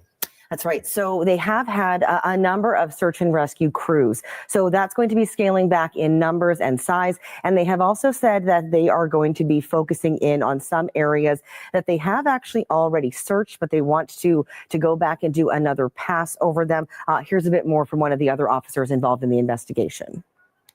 We're transitioning from a full-scale search to searches of more specific spaces that have already been searched by our teams. We want to circle back to increase the probability that all clues have been found. So again, very familiar in the Sebastian Rogers case. They've scaled back after 5 days. Sebastian Rogers case was scaled back after 8 days. When I start hearing these scaled back efforts, it always leads me to believe that law enforcement does not believe they're there because there's no urgency for them to find the victim of the missing person or, the runaway or, whatever the case may be. That's what it tells me, because if they still think there's a probability of being found, why would they be scaling back the search efforts? When they scale back the search efforts, that means that there's no path forward in their ground search. And when transitioning from an active search to a scaled-back search, the probability of survival is taken into consideration. I want to assure you that our missing persons investigation continues. We're not packing up, and we're not giving up. Our investigation is broad, and it won't end until we know where Lily and Jack are and can bring them home. And now they have said, as you heard there, that they will continue to work this file. They have been speaking with the family. They say the family is working with them through the investigation. Still sounds very, very eerily similar to the statements of law enforcement when it comes to the cooperation of the mom and the stepfather. But at this point, again, there has been no sightings of the children. And it's our understanding that, according to the family, they had been absent in the 2 days prior to them being reported missing. So this situation, the police said, any missing person situation is treated as suspicious. So they're treating the absence of them 2 days prior to as suspicious. What we're probably and most likely going to find out is that these kids were either injured or something happened Tuesday or Wednesday evening. And the reason why I put Wednesday evening in there is because they had no school on Wednesday. So if they had school and they had came home on Wednesday, then we would know that something didn't happen to them on Wednesday. So long story short, the last time third party saw them was Tuesday at school. Once they got home, the only people that saw them was their family. Again, eerily similar to the Sebastian Rogers case. At this point, they have said that the investigation hasn't really given them an indication one way or another, and that not that they're willing to comment on at this point. So, Andrew, again, a lot of questions remain for a small community that are really, really, they were hoping for some good news today. Unfortunately, still left with no scent, no third party sighting, and no finding of the child.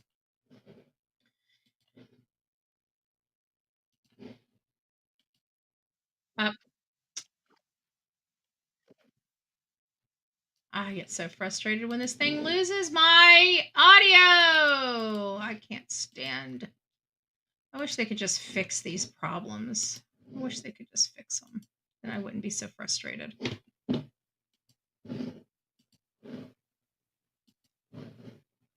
Since Friday, when police believe they wandered away from their home.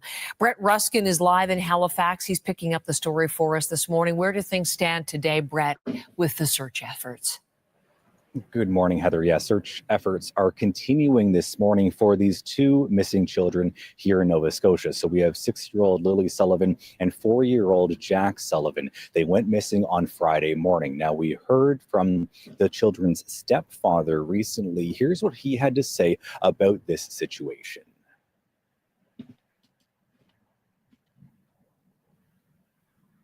The last few days have been very stressful. I mean, ever since the Friday morning, when we noticed that the children were gone. Immediately jumped in the vehicle, surveyed all the areas, many dirt roads, many culverts as I could. And so they got into vehicles. Very similar to the Sebastian Wayne Drake Rogers case, wouldn't you agree? Because we didn't know that they had jumped into a car before. We only knew that they jumped up. They ran around their house, much like we heard in the Sebastian Wayne Drake Rogers case, and immediately called law enforcement, much like we heard in the Sebastian Rogers case. And much like we found later on in the case, is that they actually left the house that morning. Let's listen. Immediately jumped in the vehicle, surveyed all the areas, many dirt roads, many culverts as I could. Interesting. And waited for the police to get there. Oh, interesting.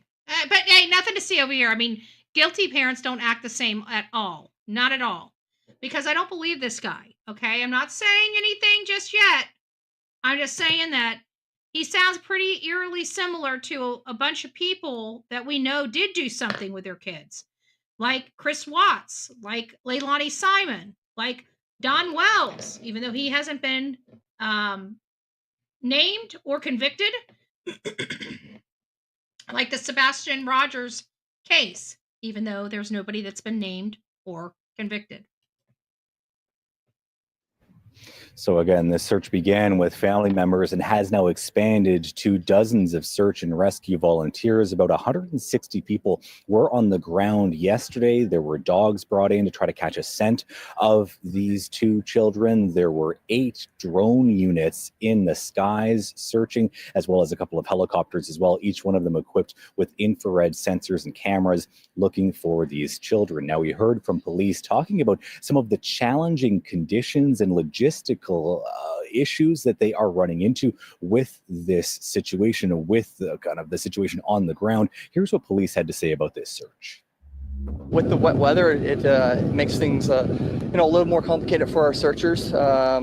Given they're in the woods, it's wet, things are slippery, footing's not the greatest. It's the water's it's not the best, but they're still trudging through and they're still working hard at doing the job that they have to do. Again, we know that 6-year-old Lily Sullivan and 4-year-old Jack Sullivan went missing on Friday morning. That is when this search began and when the family reported them missing. And again, the search has been ongoing since that time. Heather. So, as you guys can see, we have multiple situations where the stepfather, who we're dubbing the stepfather, if you're just joining the show, Daniel is not, he's been in the life of the mom for the last 3 years. It sounds like they share a 16-month-old child together with him and Malehya. However, he is not technically the stepfather. Everybody's kind of coining him as a stepfather because he's been in this children's lives for over 3 years. But they're not married. So for all intents and purposes, we're going to refer to Daniel as the step parent.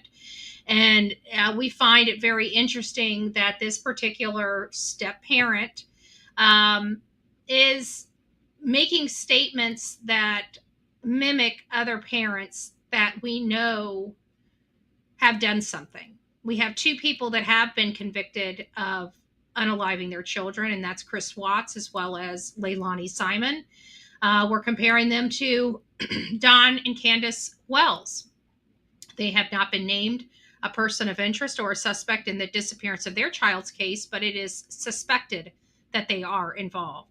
Along with the Sebastian Rogers case, nobody has been named a person of interest or a suspect in that case, but in the public's eye, the parents are responsible in that case as well. And how interesting these statements that they make all resemble one another when we can identify. We can't identify these people. We can't compare apples to apples when it comes to innocent parents because they don't have the same behavior as innocent parents. So I can't put Riley Strain's mom up here and compare it to this mom up here because they're so polar opposite in their presentation that it's clear. You have one parent that is missing their child, that truly wants to know what happened to their child, that is longing, that has an urgency of finding their child. And you've got a parent over here that is acting like this is just another day. And, hopefully, we'll get the delivery today, like they're ordering Amazon. And so I can't compare them with innocent parents because their behavior is not that of an innocent parent. That's why. Now, we have I believe this is, he's a warden. I don't know if he's a retired warden or if he's a current warden, but he's a warden. Let me exit out of that. I didn't need to do that. Let's see if this will hold my my audio. Oh, it did. It didn't kick my audio. Good. Some of these will kick, some of these won't. But here's the warden. A lot of people in Victor County, and I know beyond. Our little children mean so much to us, and myself and others can reflect back to any time in our families when little ones have strayed off somewhere, and Thank you, Rod. Panic sets in a hurry. And when the time goes by and you're not able to find them and you have to call in some help, very, very stressful. And you often say it takes a village to raise a child. Well, all of Victor County is a village right now. And everybody's hoping and praying that these little ones are going to be found. Do you ever remember a time like this in Pictou County? Well, I've never seen people as stressed out until I go back to Westray in '92. It gripped the county, of course, in the terrible loss of 26 miners, but I'm not trying to draw a parallel to that here, but it's the same feeling. People are really stressed out, and they desperately want information. They desperately want to know what's going on. And there's only so much to tell them that these people keep looking. The searchers are out there, the RCMP are there, the ground search and rescue, or the firefighters. Tremendous amount of effort being put in this. And I must say that from across the province, there's all kinds of search and rescue units here from neighboring counties and farther away than neighboring. And just a lot of people, there's dogs here from various places, drones, they're putting a tremendous effort into it, but yet no results. We're in day 4, no results. So people are getting more anxious by the hour, and it's really hard to not let your mind stray somewhere else when you've been at it that long. I'm not talking about the searchers, but talking about general public. If people don't have information, they're surmising that other things and going with what they're surmising. Which happens. It happens. That's why it's so important for counties to have, public relations officers, and why it's so important to keep the public engaged and informed, so it limits the misinformation that can be spread, because you have a lot more resources to go to for the legitimate information. So people wouldn't be speculating as much as if people would come out. But I in this case, I think the speculation, like many of the cases we cover, is warranted. Because there's no further information. Yeah, you mentioned the search effort there. This is also the first chance we've seen the new Nova Scotia Guard involved in a search effort like this. How are they helping? Have you noticed their impact at all? I'm not that close, to tell you the truth, to be able to say who's doing what, but everybody's appreciated right now. And I know the general feeling in Pictou County is great sense of appreciation for all those who are trying so hard to find these little ones. And so I don't know the particular role that each of them is playing. I will say, because people have asked me, that our role as council, my role as warden and our councillors, we depend on our specialists or our experts, being those firefighters, those ground search and rescues in the RCMP. We fund them to do the job when the time comes like this, and they're experts at doing their job. So they ask us and others to more or less stay out of the way so they can do their job. But it's not council's job or my job as a warden to be leading this search. Our job is to make sure we have these units, that we fund them through our budget, and they're there when we need them. Yeah, and that's happening, I gather. But you have been to the search location, the headquarters for the search location, I gather, over the last few days. Have you spoken to the family at all? No, I have not. Again, I believe in stepping back and allowing the people to do their job. And the family's under a great deal of stress, and they're, certainly being asked for a lot of interviews and a lot of questions. And, that's human nature to be questioning. And but I think it's a tremendous stress on the families, and I think it's important for all of us to not get carried away on social media or whatever, surmising that this or that or whatever's in somebody's head. It is very odd. It is very odd. And a mom not crying for her 2 young toddler babies, 6 and 4 years old, is odd, especially both of them missing. And law enforcement telling you that they believe that they're no longer with us. That, to me, is odd behavior. But to leave the families be, and they're having a tough time, I'm sure.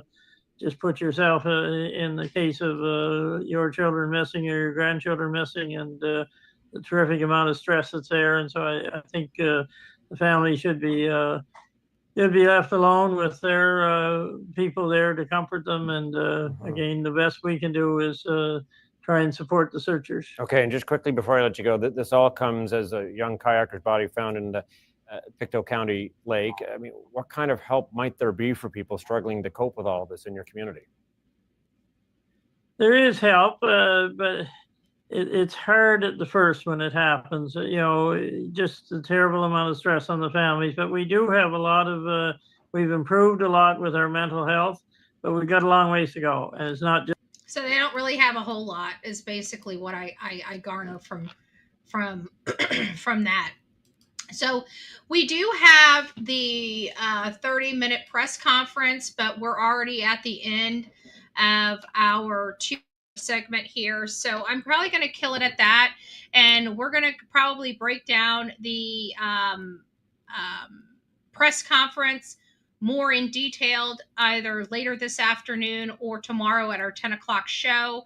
But I think that this right here, there's a lot that's going on in this particular case. We've got a step parent that's acting odd, a mother that's running away from home. Again, a lot of the same stuff we've heard from other cases, such as Leilani Simon, such as Chris Watts, such as Sebastian Rogers.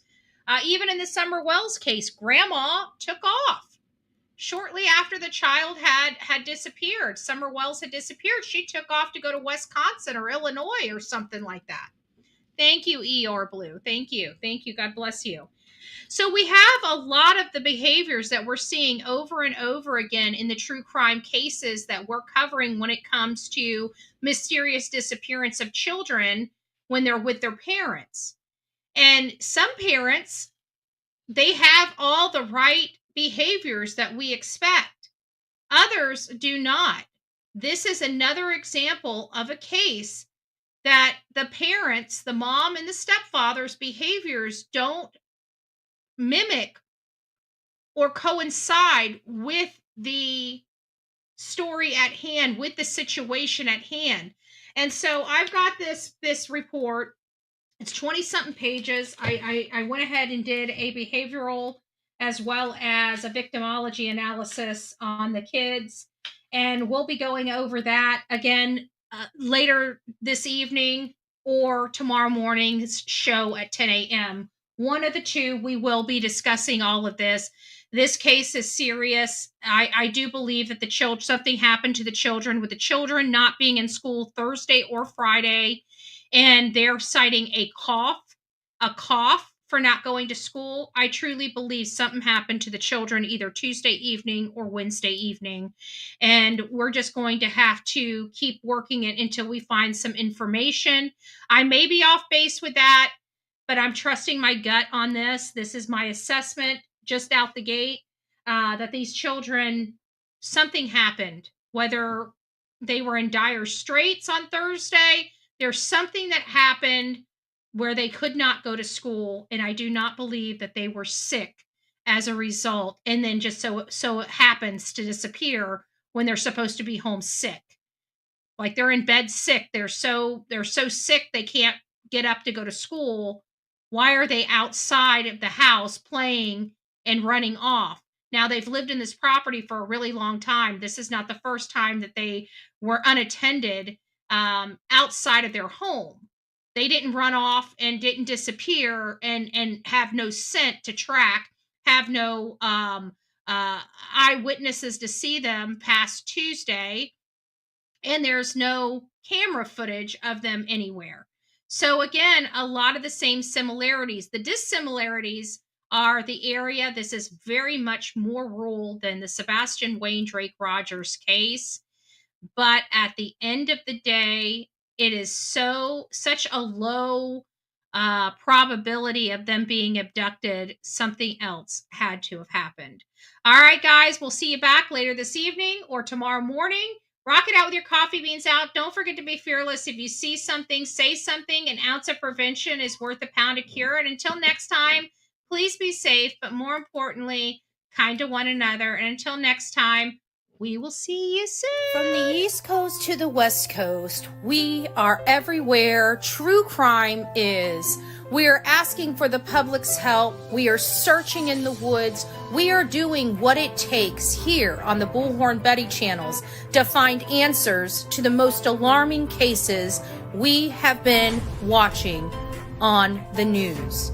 I can tell you personally that I have traveled this entire country seeking these answers and bringing that content right here to you here on the Bullhorn Betty channels and Bullhorn Betty Crime Stories. We are happy with the work that we've done.